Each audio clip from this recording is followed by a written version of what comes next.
I mean, in a similar way, like, you know, for all the things that I learned at that trading company that we're at, like I've been able to apply some of those principles that I really aligned to, particularly early on, that I've now applied to my business. So, Oh, wow. you What know, are these principles, if you don't mind sharing? oh yeah, sure, sure. Well, you probably know the name Johan. I mean, he's very well known, particularly in the Netherlands. But he started Optiva, and I guess he's kind of like a one of the forefathers, if you like, of market making. And when you look at the history of Optiva, for example, it was real competitive. Like it was trying to really turn the status quo on its head around the big banks. They were charging these huge margins on buy and sell trades on the various markets. And so Johan with, I believe his other, I don't know if it was one or two founders, but there was at least one other. I'm not sure of the name, but hang on, like there's a real opportunity here to squeeze the margin and be able to offer a better price, buy and sell price, and to effectively people who want to trade. Hmm. And that basically started modern day market making. So in a similar way, so what I do with my business is, I see in the consulting status quo companies, there's these massive margins that they charge on their people. And I think it's just ripe for disruption. So, I don't charge any margins on any of the people in my business that I have. I only make money when I actually do, if I do work for a client or if I do some project management or QA, quality assurance, pulling it together. So I apply that principle. The other principle that I apply is, paying best in market. So Optiva is renowned for paying exceptionally well. And that started really from Johan and doing profit share from a very early point. And so I make sure that all of the consultants that work with me are paid best in market. So we're, and I'll just use some round numbers, but we're like a standard sort of status quo consulting house. They might pay $1,000 a day, Hmm. and maybe a bit more, but they'll pay 1,000 perhaps a day, and then they'll charge out at a minimum 3,000, but often 5,000 or even more. Oh, hence the margin, like you said. Yeah, so they're charging like a 300% margin.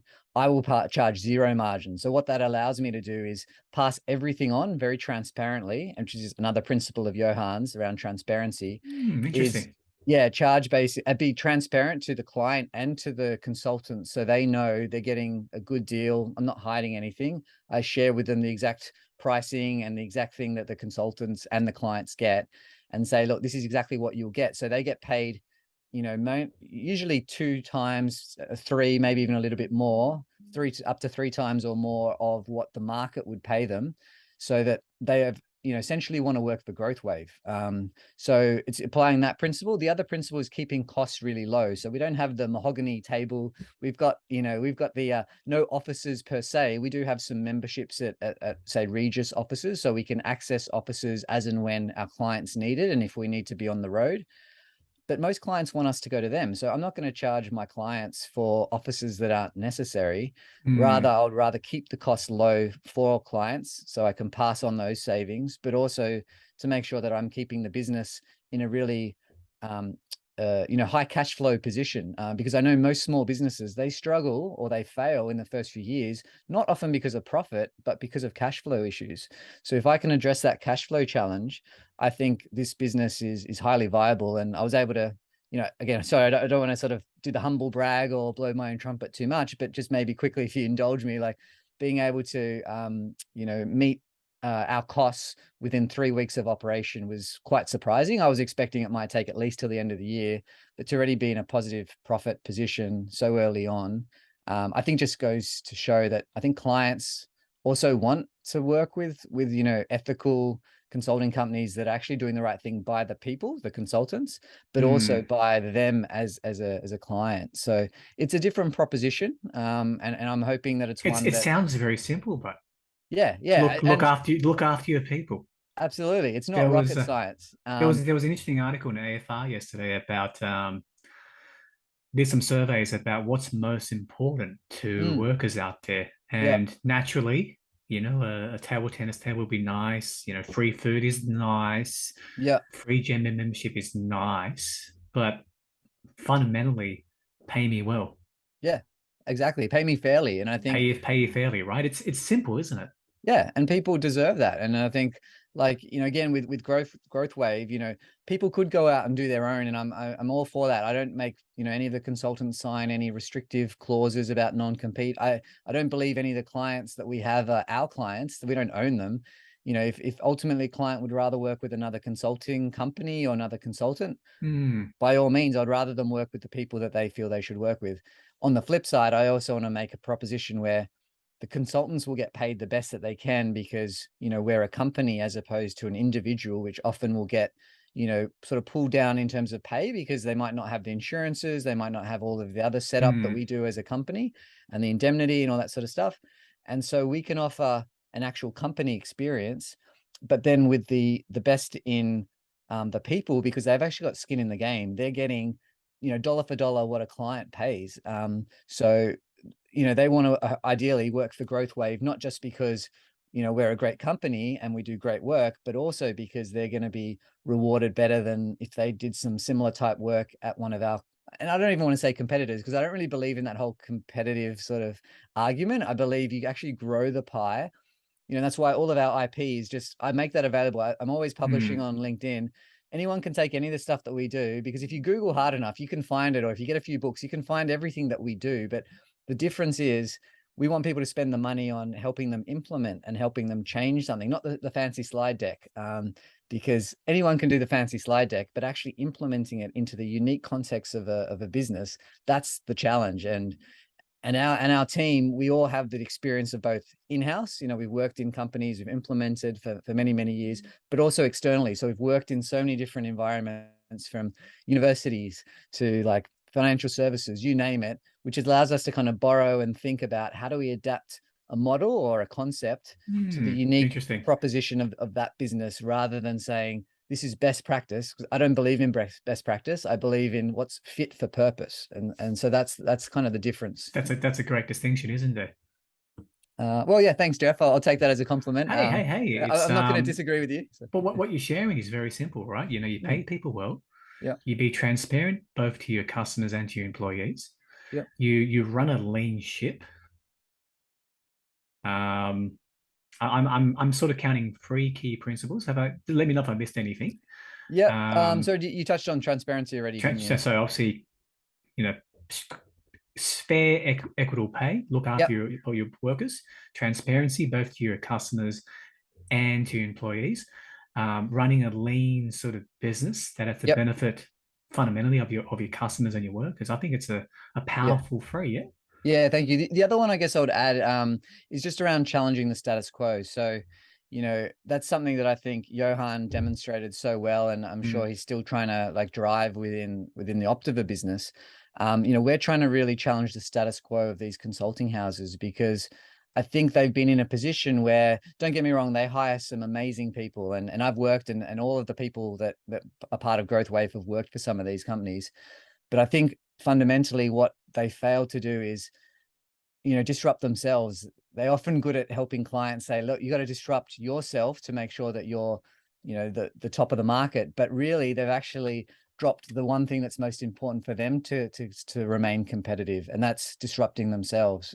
So that's where I want to again offer something different. And because all of this stuff is, like you said, Jeff, super simple, I'm happy for people to copy me, because at the end of the day, the legacy that I want to leave is less about how much money can Growth Wave make, but more about how can we inspire other companies to actually do better by their people. So better in terms of the fairness of the pay, better in terms of the client experience, and better in terms of the mental health outcomes. So you may have read, and I was quite shocked, but not surprised by this. But in the news, I think it was last week, that unfortunately, an audit consultant, I believe, an EY, mm, tragically took their life. I think it was someone in their early 30s, female, and it was after an event or something. I think they jumped, and I guess maybe we should give a trigger warning before people maybe listen to this part of the podcast. But I think what it demonstrates to me, and why I wasn't surprised but still shocked, is, I see this happening from, ex-colleagues, from friends that work in these organizations. And it's not just EY. So I'm not going to just say like, it's EY doing all the wrong things. It's actually the industry. It's actually these firms that make money by putting all this pressure on often quite young, inexperienced people. And it's the directors who are coming in and or the owners and partners that, they might swan in and sell a great product. And again, they've got some great IP. So I don't want to say that they don't, because they absolutely do, and they have great people. But Mm, then unfortunately, what I think is happening is they're exploiting the people who are younger, and there's high turnover, high mental health issues, because they're not looking after their number one resource, which is their people, which is crazy to me, because those businesses have nothing if they don't have great people.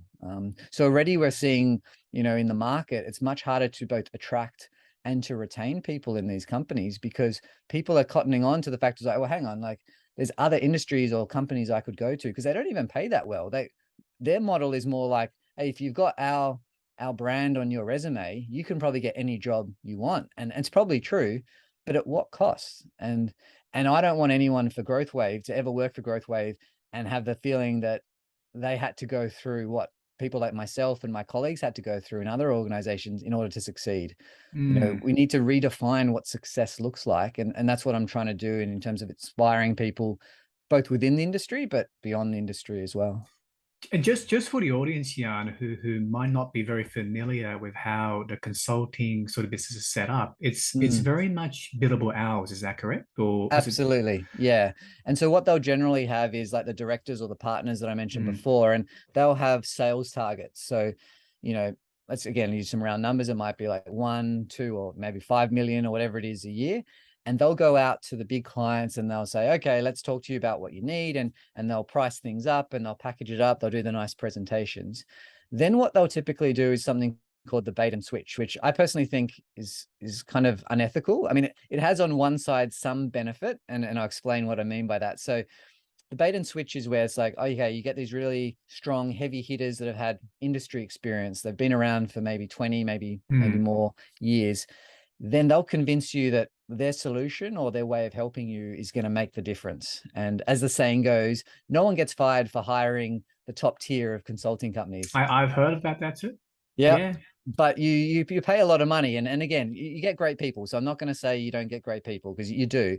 However, what tends to happen in most of these organizations is, as soon as a client is signed on the dotted line, they then switch and give you the inexperienced people, the really hungry people, like the people that really want to do well. So Mm. they're The people like doers, the I was. executioners. Yeah, and they're the insecure overachievers, which was very much me in my 20s. And so then they put them under all this pressure to, you got to deliver this, and this, and they may have never done this work in their life. They say, oh, look, we've got all the IP, we've got all the models, here you go. And often they don't get a lot of support. Now, I'm sure there's exceptions, and hopefully there's Mm. more and more exceptions to this. But then what happens is those individuals don't feel it's safe to speak up. They don't feel that it's safe to actually ask for help. And it can be as bad as what we saw happen in EY, where someone potentially takes their life. It could be as bad as having a mental breakdown, and the burnout rate is super high, and it's increased over Yeah, I COVID. hear a lot about that, Jan. But obviously, Yeah. for myself, I've never come from an issue, so I don't really know. Yeah. And the thing Um, is, they're not transparent about it. So one of the things I've written about was around, if you want to pick these consulting companies, by all means go. I'm not going to tell you not to pick them. But if you're a client, do some due diligence around asking, can I see your data around, what does your turnover look like? What are the reasons in the exit survey that you're losing people? Because if they're consulting to you on those kind of issues, I think it's, in your right to ask that they have some credibility, that they can do the same thing and practice what they preach. And maybe this is where hmm, the social justice, linking back to our start of our interesting. chat, for Interesting. me is the biggest thing I find hard to digest is when someone is hypocritical, like, or an organization, when they say one thing and do another. That's when I feel the fire in the belly, if you like. And I've left organizations as a result of seeing that It's pretty firsthand. rife, unfortunately, right? Like, if It I, is. you can probably say that happens a lot in a lot of industries. I suppose what I'm trying to Absolutely. say, Jan, is that, you know, show me the KPI and that gives you the behavior, right? Well, you When get you, what you measure, and I yeah, think you get what that's you the measure, thing. right? And when you're chasing numbers left, right, and center, right? It's difficult, isn't it? And Yeah.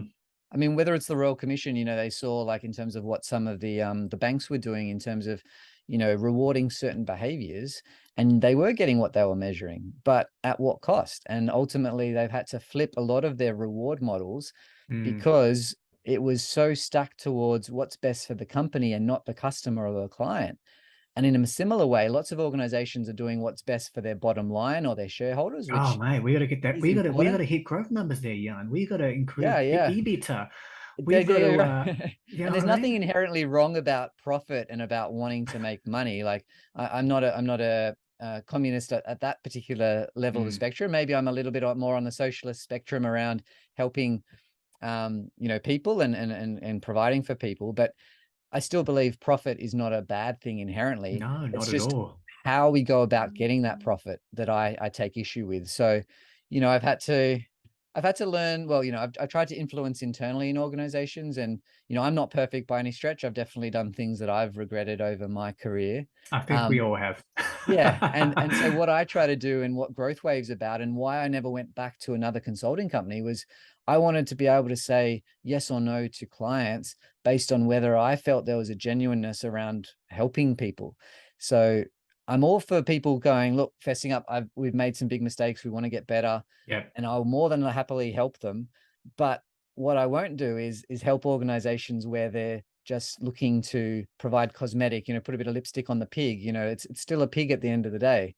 Um, what I want to do is work with clients and companies and individuals that generally want to get better, because no one's perfect, myself included, and Mm. all of my colleagues. But we're on this journey together, and I think we only get better if, first of all, we step up and share our awareness, the self-awareness that, hey, I stuffed up, I need to do better. And that's the only way any of us, because awareness is always the first step.